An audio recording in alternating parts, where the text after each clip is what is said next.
नमस्कार, मैं अभयदेव शुक्ल एक बार पुनः आपको ऑल इंडिया जन आंदोलन संघर्ष न्याय मोर्चा के आधिकारिक चैनल जन आंदोलन चैनल पे आप सभी लोगों का हार्दिक स्वागत, अभिनंदन और वंदन करता हूं। आप सभी साथियों से निवेदन और आग्रह है कि अभी तक आप लोगों ने अगर इस वीडियोस को, इस चैनल को लाइक और सब्सक्राइब नहीं किया होगा तो कृपया इस वीडियो देखने के पहले इसको लाइक और सब्सक्राइब करिएगा और कमेंट लिख करके अपनी राय जरूर व्यक्त करिएगा। जैसा कि आप सब जानते हैं कि देश में सहारा पीड़ितों का आंदोलन ऑल इंडिया जन आंदोलन संघर्ष न्याय मोर्चा अपनी पूरी टीम के साथ निरंतर विगत 5 वर्षों से लड़ाई लड़ रहा और इस पैसे के भुगतान के लिए तमाम वो कोशिश कर रहा है जिससे देश के निवेशकों का भुगतान बड़ी आसानी के तरीके से हो जाए। लेकिन जैसे जैसे हम सब लोगों ने आंदोलन को बड़ा किया वैसे वैसे सहारा प्रबंधन तंत्र ने एक नई चालें खेलनी शुरू करी और उन लोगों का मनसा सहारा प्रबंधन तंत्र के साथ कूटरचित साजिश को अंजाम दे करके वो पैसे का बंदर बांट करना है, ना कि देश के निवेशकों का भुगतान करना है। उसका ताज़ा प्रमाण हम लोगों ने जब भी आंदोलन की बड़ी घोषणाएं करी तब सहारा प्रबंधन तंत्र ने एक नई चाल चल करके देश के लोगों को और कार्यकर्ताओं को और जमाकर्ताओं को गुमराह करने का कार्य किया। जी हाँ, मैं आज बात कर रहा हूँ फिर एक नए पत्र का, एक नया पत्र जो अभी आपके तमाम व्हाट्सएप ग्रुपों में वायरल हो रहे हैं और उस पत्र में ये कहा जा रहा है कि अब 20,000 छोड़ करके 5 लाख रुपए तक की भुगतान की तैयारी रिफंड पोर्टल समन्वय समिति कर रही है। अब वो रिफंड पोर्टल समन्वय समिति कौन है? ये कोई आधिकारिक घोषणा नहीं है और ऐसे में सहारा प्रबंधन तंत्र एक देश को ही नहीं, सरकार को भी और रिफंड पोर्टल को भी गुमराह कर सहारा के पीड़ितों को उलझाने का प्रयास कर रहा है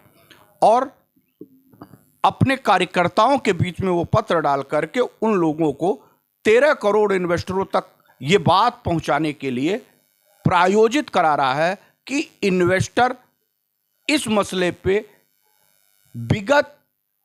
कुछ वर्षों से जो ऑल इंडिया जन आंदोलन संघर्ष न्याय मोर्चा उनकी सभी दुकानें बंद करा दी हैं, उनको पुनः खुलवाने में मदद करें और धैर्य बनाए रखें।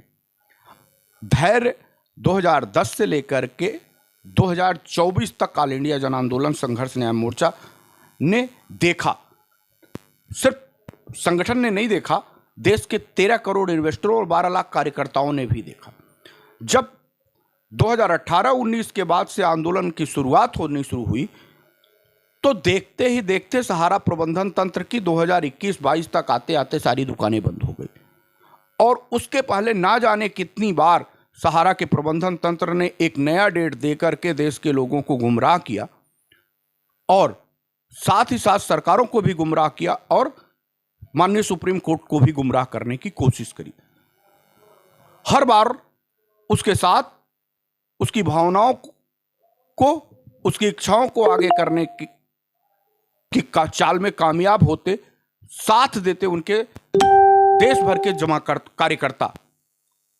इस उम्मीद में कि अगली बार हम लोगों को डेट नहीं मिलेगा और पैसे का भुगतान हो जाएगा। लेकिन सहारा प्रबंधन तंत्र 2010 से लेकर के 2024 तक हर तीसरे महीने एक नई डेट दे देता है और सहारा और सेबी के मामले में देश भर को उलझाए रखता है। वहां 24,000 करोड़ रुपए, सोसाइटियों में 86,000 करोड़ रुपए, अगर उसका सूद ब्याज जोड़ दिया जाए तो लगभग 2.5 लाख करोड़ रुपए से ज्यादा का संपत्ति।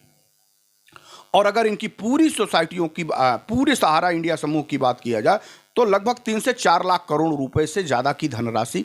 इन सभी लोगों ने कूटरचित साजिश करके देश के निवेशकों का हड़पने का पूरा मन बनाया है। ऐसे में उनका सबसे बड़ा हथियार अगर कोई हो रहा है तो वो 12 लाख कार्यकर्ताओं की टीम कहे जाने वालों में से कुछ शेष लोग जो रह गए हैं, यानी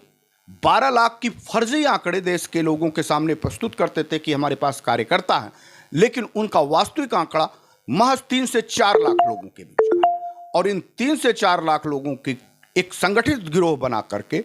ये उन लोगों से दिग्भ्रमित करा करके उनको एक नया विश्वास और एक नई उम्मीद दिला करके उनसे गुनाह पे गुनाह कराए जा रहे हैं।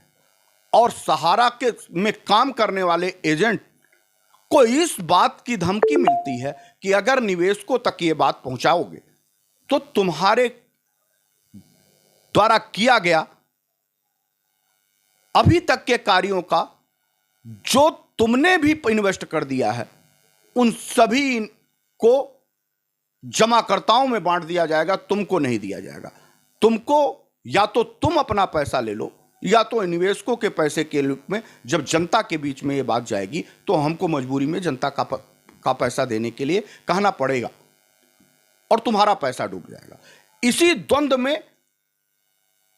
लगभग 2010 से लेकर 2024 तक सहारा का एजेंट ये स्वीकार ही नहीं कर पा रहा कि आखिर देश के निवेशकों का भुगतान आखिर हम किस आधार पर करें, और ऐसे में देश के निवेशकों का भुगतान और एजेंटों की जान दोनों आफत में पड़ी है। शिकारी अपना पूरा जाल बिछा चुका है, उस जाल में पूरी तरह से सहारा के एजेंट फंस चुका है, लेकिन एजेंट उस जाल से निकलने की कोशिश में लगातार फंसता जा रहा है और उस कोशिश में वो सहारा प्रबंधन तंत्र की एक अगली डेट का इंतजार करने लगता है। और चूंकि अगली डेट सिर्फ और डेट बढ़ाने के लिए होती है और वो मायूस होकर के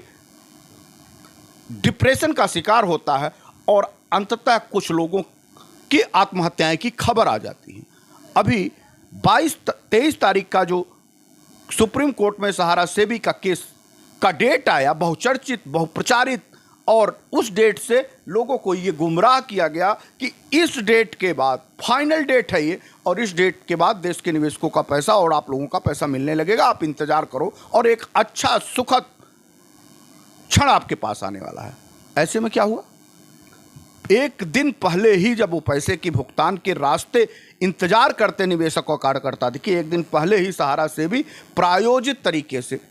डेट लेकर के लगभग 5 महीने आगे चली जाती है। और मैं एक बात बताऊं, कुछ यूट्यूब के साथी 3 महीने 4 महीने कह रहे हैं, अरे भाई गिन लो, अगर गिनती नहीं आती है तो एक बार कहूंगा गिन लो कि मार्च में फैसला आया है तो अप्रैल मई जून जुलाई अगस्त सितंबर, अरे फिर से गिना दूं भाई, मैं कहूंगा यूट्यूब साथियों से, लड़ाई लड़ रहे हैं, संघर्षों में साथी हैं, कम से कम जो उनको जानकारी है वो सही दीजिए। अप्रैल में फैसले आए हैं, अप्रैल को हटा दिया जाए तो अप्रैल के बाद मई जून जुलाई अगस्त सितंबर 6 महीने होते हैं। इन अप्रैल को जोड़ दो तो 6 महीने होते हैं, 5 महीने अभी भी मामले हैं जो सहारा सेबी के केस को अगली बार हियरिंग का डेट दिया गया है, लेकिन वो डेट फिर बढ़ेगा, ये आज ही भविष्यवाणी कर रहा ऑल इंडिया जन आंदोलन। ऐसे में इन 5 महीने तक कैसे लोगों को डाइवर्ट किया जाए, एक नया सिगुफा, एक नया पत्र सहारा प्रबंधन तंत्र की तरफ से छोड़ दिया गया है जो वायरल हो रहा है कि अब कार्यकर्ता जमाकर्ताओं को पत्र का हवाला देकर के दिखाएं कि अब आपका 10,000 या 20,000 नहीं आएगा, 5 लाख रुपए आएगा, और उसकी पूरी तैयारी सीआरसीएस के साथ बैठ के कर दी गई है। हालांकि कोई आधिकारिक घोषणा नहीं है, ये ना किसी का दस्तखत है, ना किसी का प्रबंध, मैं सहारा ही प्रबंधन की बात कर रहा हूं, और ना कोई आधिकारिक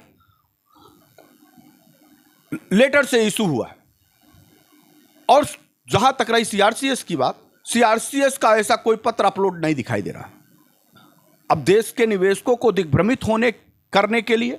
और एक पुनः नई डेट देने के लिए, और दूसरा उसका मुख्य कारण यह है कि ऑल इंडिया जन आंदोलन संघर्ष न्याय मोर्चा जो पीआईएल दाखिल करने जा रही है, उस पीआईएल से लोगों की संख्या कम जुड़े या ना जुड़ पाए, और उसके लिए एक नई चाल चली जाने, क्योंकि लोगों का उम्मीद टूट गया, तब अब विकल्प के रूप में कुछ बचता नहीं है ऑल इंडिया जन आंदोलन संघर्ष न्याय मोर्चा के साथ सिवाय आने के और उनके द्वारा लगाए जाने वाले पीआईएल के, क्योंकि ऑल इंडिया जन आंदोलन जो पीआईएल है वो समूह का पीआईएल जो 1 लाख लोगों के साथ पहली बार सुप्रीम कोर्ट में जनहित याचिका लगाई जा रही है। और वो जनहित याचिका इस नाते लगाई जा रही है कि वो सहारा सेबी के साथ अटैच ना किया जाए, उसका अलग बेंच बना दिया जाए। और उसके लिए वो तमाम तैयारियां ऑल इंडिया जन आंदोलन संघर्ष न्याय मोर्चा ना सिर्फ कर चुकी है बल्कि पूरी अंतिम पायदान पे है। अब सहारा प्रबंधन तंत्र को इस बात का डर है कि अगर अलग बेंच मिल जाएगी और समूह में पीआईएल दाखिल हो जाएगी तो निश्चित तौर पे सेबी को भी और सहारा को भी और सरकार को भी उस बेंच पे आकर के निवेशकों की बातों का जवाब देना पड़ेगा। और सुप्रीम कोर्ट को भी यह बात सुननी पड़ेगी। और अगर उस सुप्रीम कोर्ट ने यह बात सुन लिया और इन्होंने मजबूती से पक्ष रख दिया तो ऑल इंडिया जन आंदोलन द्वारा लगाए गए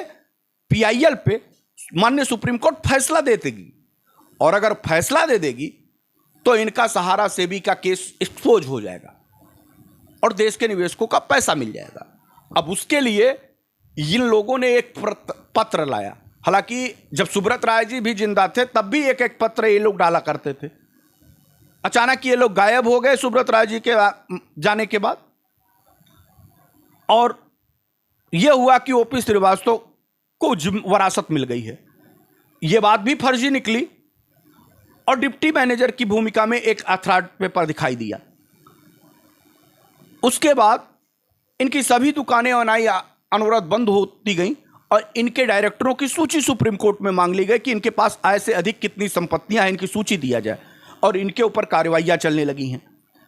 अब इनको कोर्ट, लोअर कोर्ट तक इनको वेल नहीं देता, ये हाई कोर्ट जाते हैं। और स्वप्ना राय और ओपी श्रीवास्तव जैसे लोग अपने पैसे के प्रभाव में क्या नहीं कर सकते थे, उनको लोअर कोर्ट ने बेल नहीं दिया पैसे के हो रहने के बावजूद, क्योंकि वहां सामने प्रत्यक्ष रूप से ऑल इंडिया जन आंदोलन संघर्ष न्याय मोर्चा खड़ी दिखाई दी और उनका जम के शुरुआती दौर में विरोध कर दिया। वो नहीं मिल पाया। अब आने वाले दिन में नहीं भी मिल पाएगा, वो भाग के सुप्रीम कोर्ट भी जाएंगे तो भी वहां ऑल इंडिया जन आंदोलन संघर्ष न्याय मोर्चा ही पहुंच रही है। तो इस बात का उनको डर है, इस बात का उनको भय और भ्रांतियां दिख रही हैं कि जिससे कहीं ना कहीं इनके मंसूबे पे पानी फिरता दिख रहा है। और यह भी साबित हो रहा है कि उसकी मदद आज भी जाने अनजाने में गलत तरीके से खुद अपनी जान जोखिम में डाल के कार्यकर्ता कर रहे हैं। वो जमाकर्ताओं तक संपूर्ण बात पहुंचने नहीं देना चाहते हैं। हमने इस पीआईएल के दौरान तमाम जो लोग जमाकर्ता हैं, वो जो सीधे संपर्क कर रहे हैं, वो हमको बताते हुए दिखाई देते हैं कि हमारी मदद नहीं कर रहे हैं, वो बल्कि भड़काने का काम कर रहे हैं। और भड़काने का काम करने के बावजूद भी हमारे पास एक अच्छी तादाद में पीआईएल की संख्या जुड़नी शुरू हो गई है। और हम जैसे ही सुप्रीम कोर्ट में पीआईएल सबमिटेड करने के क्राइटेरिया तक पहुंचेंगे, हम सुप्रीम कोर्ट में क्राइटेरिया के बाद सबमिटेड करेंगे, उसके बाद देश की एक बड़ी संकल्प यात्रा के साथ निकल जाएंगे। और पूरे 13 करोड़ इन्वेस्टरों में से गली मोहल्ले चौराहों पे अगर मुझे माइक और मंच लगाना पड़ा तो लगा करके देश में सहारा की पोल पट्टी को खोलते हुए दिखाई देंगे और सुप्रीम कोर्ट में उनको सीधे मेंशन कराएंगे। और ये हमारे लिए, हमारी टीम के लिए कोई बहुत बड़ी बात नहीं है। और हम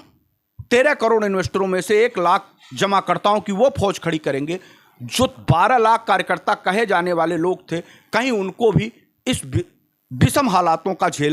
दंश ना झेलना पड़े जैसे सहारा प्रबंधन तंत्र को जांच झेलनी पड़ रही है। उनकी सभी दुकानें बंद हो गई हैं, उनके सभी रास्ते बंद हो गए हैं, सहारा इज द क्लोज्ड हो गई है। ऐसे कहीं परिस्थितियां ना निर्मित हों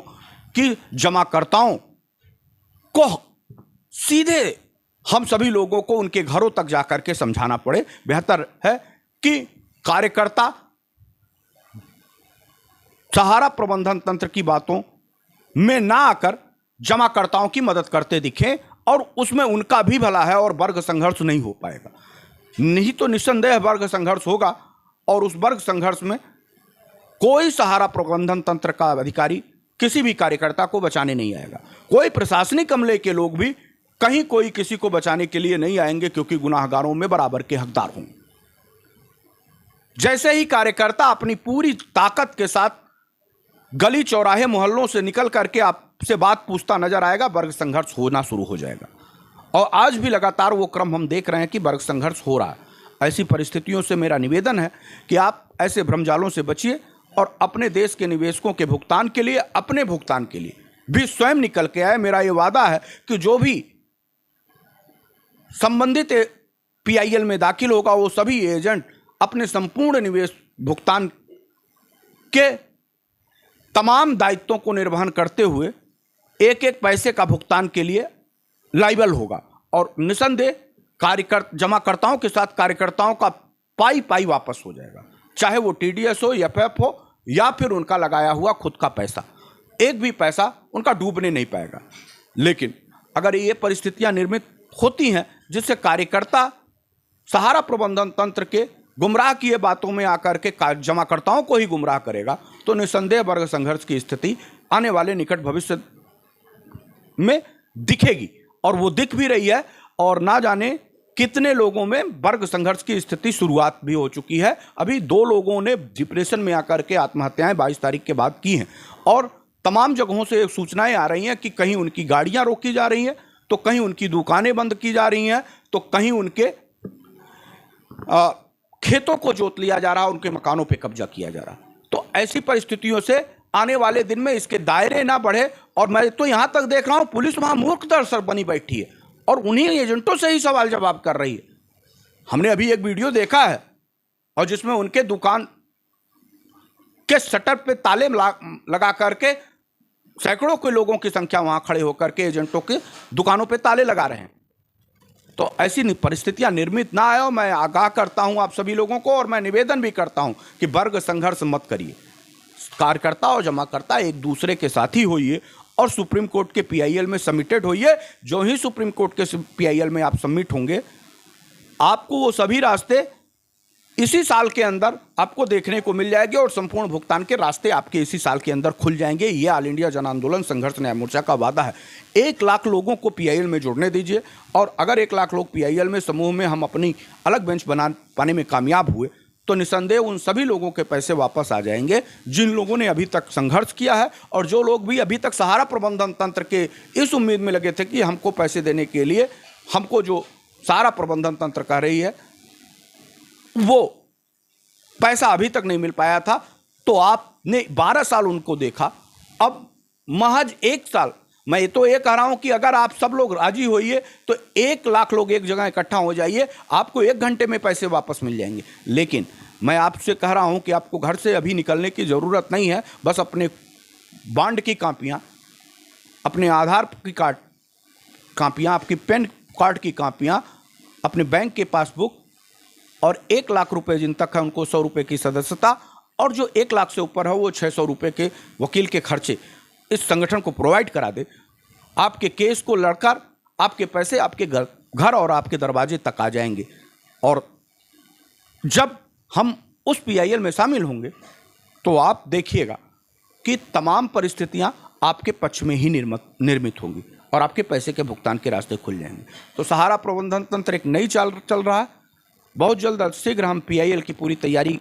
में अपनी पूरे अंतिम रूप में आ करके आप सभी लोगों से रूबरू होंगे, और इस वीडियो को आप लोगों से निवेदन और आग्रह करेंगे कि आप लोग इसको शेयर करिएगा और इसको हर ग्रुपों में भेज करके, खास तौर पे पब्लिक ग्रुपों में भी भेजने का काम करिएगा, जिससे गरीब जनता उसको जान पड़े। जिन लोगों को पीआईएल से जुड़ना होगा, हमारे नंबर 87 पे व्हाट्सएप करिएगा, 87 566 9100 पे आप व्हाट्सएप करके हमसे सारी सूचनाएं ले सकते हैं। तो आप सभी लोगों से निवेदन है कि मैं दोबारा नंबर बोल रहा हूँ, 87 27 1004, और दूसरा नंबर 87 566 9100। इस पे आप सभी लोग जुड़ करके अपना व्हाट्सएप कर करके इस पे सूचनाएं आप ले सकते हैं कि कैसे पीआईएल से जुड़ा जाए और कौन कौन से डॉक्यूमेंट्स लगने हैं। आप सभी लोगों से मेरा निवेदन है कि आप इसको सभी ग्रुपों में शेयर करिएगा, ताकि देश के निवेशकों तक ये वीडियो पहुंच सके और देश के निवेशक इस पीआईएल से जुड़ सके, जो महत्वपूर्ण पीआईएल आपके पैसे के भुगतान के लिए लगाई जा रही है। धन्यवाद। जय हिंद, वंदे मातरम।